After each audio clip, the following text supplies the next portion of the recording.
Apakah ini isyarat akan ada peluang kebangkitan Islam dari Indonesia? Itu yang dikatakan oleh 5 ulama besar. Artinya kita berada di fase kebangkitan Islam.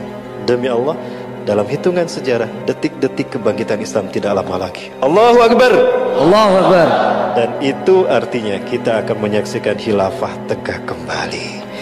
Ini betul-betul dahsyat. Akan muncul fase yang terindah sebelum hari kiamat. Pertanyaannya, di mana posisi kita saat itu? Tentukan dari sekarang.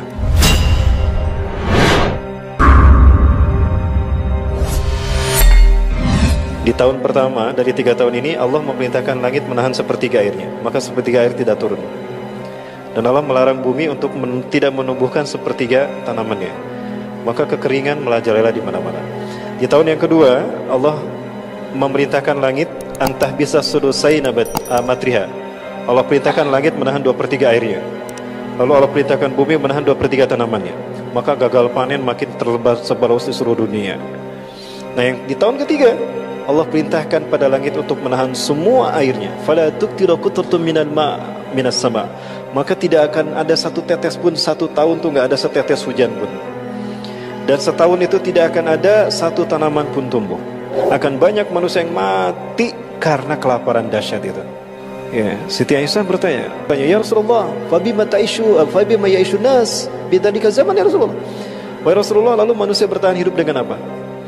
Rasulullah menyatakan, "Bitakbir wa tahmid wa tahlil wa tasbih." Manusia akan hidup dengan subhanallah walhamdulillah wallahu akbar. Itu akan mencukupi mereka sebagaimana makanan mencukupi, mengenyangkan mereka. Tapi artinya bukan memang dengan tasbih itu kita kenyang. Tapi Allah menurunkan berkah di mana mereka bertasbih, bertakbir, bertahmid dan tahlil. Malaikat Allah turunkan untuk melindungi mereka. Majelis taklim seperti ini. Jadi kalau mau hijrah ke majelis taklim, di situ kita akan selamat. Itu kata Rasulullah. Nah, tolong sekalian, itu 3 tahun. Di tahun ketiga itulah Dajjal muncul. Dajjal akan datang pada suatu kaum, berkata pada kaum tadi, "Matabguna min rabbikum?" Apa yang kalian minta dari Tuhan kalian? Kaum itu berkata, "Banyak dari kami meninggal karena kelaparan.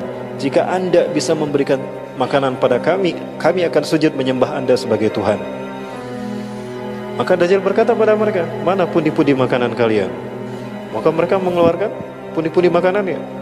Dajjal menggerakkan tangannya di atas pundi-pundi itu, lalu mereka penuh dengan makanan. Maka sujudlah mereka kepada Dajjal, dan paling banyak itu adalah kaum wanita.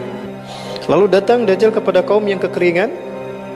Mereka berkata kepada Dajjal, "Kami menginginkan agar Tuhan menurunkan hujan pada kami." Kata Dajjal, "Jika aku bisa menurunkan hujan, apa yang ingin kalian berikan padaku? Kami akan sujud menyembah Engkau sebagai Tuhan." Maka Dajjal mengangkat kedua tangannya, hitam awan di atas kaum itu, lalu katakan Dajjal kepada awan tadi, "Hai langit, turunkan semua airmu." Deras hujan mencurahkan. Sujudlah mereka kepada Dajjal, kebanyakan kaum wanita. Lalu Dajjal datang pada kaum yang beriman. Dan Dajjal tidak mendapatkan apapun dari kaum beriman, karena mereka tahu itu Dajjal. Dan kaum beriman berlindung dari Dajjal. Maka Dajjal marah dan menjadikan negara mereka kering luar biasa. Lalu Dajjal pergi meninggalkan kaum beriman tadi. Dari jauh Dajjal menggerak-gerakkan tangannya, maka keluar segala sesuatu yang ada di bumi. Nah, itu kata Rasulullah 3 tahun sebelum kemunculan Dajjal. Nah, di saat itulah justru Islam akan zahir. Di mana Islam akan zahir, akan munculnya orang-orang pilihan Allah, aktor-aktor yang akan Allah munculkan. Yang pertama, Allah akan munculkan seorang pemuda yang akan mati di tangan Dajjal. Pemuda ini adalah pemuda terbaik imannya di muka bumi. Tidak ada yang lebih hebat imannya ketimbang pemuda ini. Ya, ketika Dajjal datang, kata Rasulullah, "Saya tidak Dajjal ilal Madinah." Dajjal akan datang ke Madinah. Wa huwa mani'un min dukhuliha. Tapi Dajjal terhalang memasuki Madinah. Fa inna likulli babin bawabatin Madinah lahu malakan.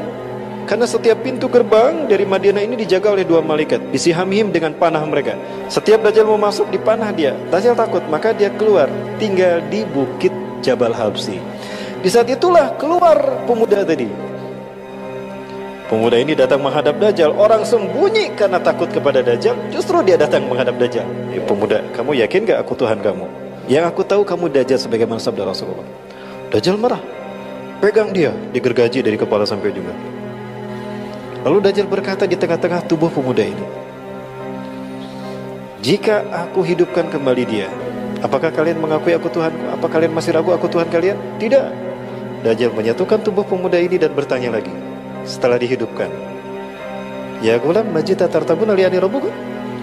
Hai kamu masih yakin? Masih ragu kalau aku Tuhan kamu? Bahkan aku makin yakin kamu tidak Dajjal. Dibunuhlah pemuda ini dan tidak ada lagi orang yang dibunuh setelah pemuda ini oleh Dajjal. Itulah pemuda yang terbaik imannya di muka bumi. Nah, yang kedua adalah Imam Mahdi. Imam Mahdi ini akan muncul ketika terjadi banjir darah di tanah suci Mekah. 2018 kemarin ada terjadi banjir darah pas di Rukun Hajar Aswad. Pernah lihat ada banjir darah di Rukun Hajar Aswad? Ada orang yang jatuh, ada orang yang loncat kan? Yang loncat dan darahnya itu tersimbah di sana. Dan itu ada di Rukun Hajar Aswad. Ada orang yang iseng-isengan melihat Ka'bah itu kan ada 4 sudut. Ini Rukun Yamani, disebut Rukun Yamani karena menghadap ke Yaman. Ini Rukun Syami karena menghadap ke Syam, Palestina, Suriah, Jordan, dan Lebanon. Yang ini Rukun Iraqi karena menghadap ke Irak. Yang ini Rukun Aswadi karena ada Hajar Aswad di sini. Pertanyaannya ini mengarah ke mana? Di sini ada banjir darah di situ. Ternyata rukun ini menghadap ke Indonesia. Semua negara yang ditunjuk oleh rukun ini sudah dikuasai oleh Eropa. Dan ini hadis Rasulullah. Wailun lil Arabi min sadin qad iqtaraba. La ilaha illallah. Celakalah bangsa Arab karena keburukan yang telah mendekat pada mereka.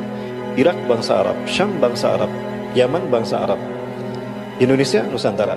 Semua negara yang ditunjuk oleh sudut Ka'bah ini sudah hancur. Tinggal Indonesia. Apakah ini isyarat akan ada peluang kebangkitan Islam dari Indonesia? Itu yang dikatakan oleh 5 ulama besar. Di momentum hijrah ini kata Rasulullah akan ada hijrah kembali. Satakunu hijratun ba'da hijratin. Akan terjadi hijrah sesudah hijrah. Wa khairu ahli al-ardi yawmaidin alladina yuhajiruna ila biladi hijrati Ibrahim. Sebaik-baik manusia di muka bumi di fase itu adalah mereka yang hijrah ke bumi hijrahnya Ibrahim, Palestina dan Suriah. Fayabqu syururun nas khurujahu. Maka yang ada di muka bumi adalah makhluk-makhluk yang buruk, yang tidak ada iman walau sebesar biji sawi saat itu. Walaupun sebesar biji sawi, mereka tidak punya iman. Para sahabat bertanya, Alisa fihi muslimun ya Rasulullah? Apakah tidak ada orang Islam di tengah-tengah mereka? Oh, banyak orang Islam saat itu. Lakinna imanuhum la yujawiju hanajirahum. Iman mereka tidak sampai ke tenggorokan. Jadi imannya cuma di casing aja. Banyak yang hijrah tapi salah hijrah. Banyak yang hijrah tapi cuma casingnya aja. Isinya belum hijrah. Ya. Jadi cuma sampulnya aja Islam, tapi isinya belum diinstal, masih blank di dalamnya, masih jong ternyata, masih kosong. Nah, banyak umat Islam di sana. Dan mengerikannya, yang paling mengerikan kata Rasulullah, wa asyaru minhum al-ulama, yang paling buruk dari mereka adalah ulama, U-nya agak lama, untuk membedakan dengan ulama yang asli yang Quran Sunnah. Allahu Akbar. Sekarang sudah bermunculan, artinya kita berada di fase kebangkitan Islam. Demi Allah, dalam hitungan sejarah, detik-detik kebangkitan Islam tidak lama lagi. Allahu Akbar. Allahu Akbar. Dan itu artinya kita akan menyaksikan khilafah tegak kembali. Itulah kenapa kita menamakan momen ini Amazing Muharram. Ini betul-betul dahsyat. Akan muncul fase yang terindah sebelum hari kiamat. Pertanyaannya, di mana posisi kita saat itu? Tentukan dari sekarang.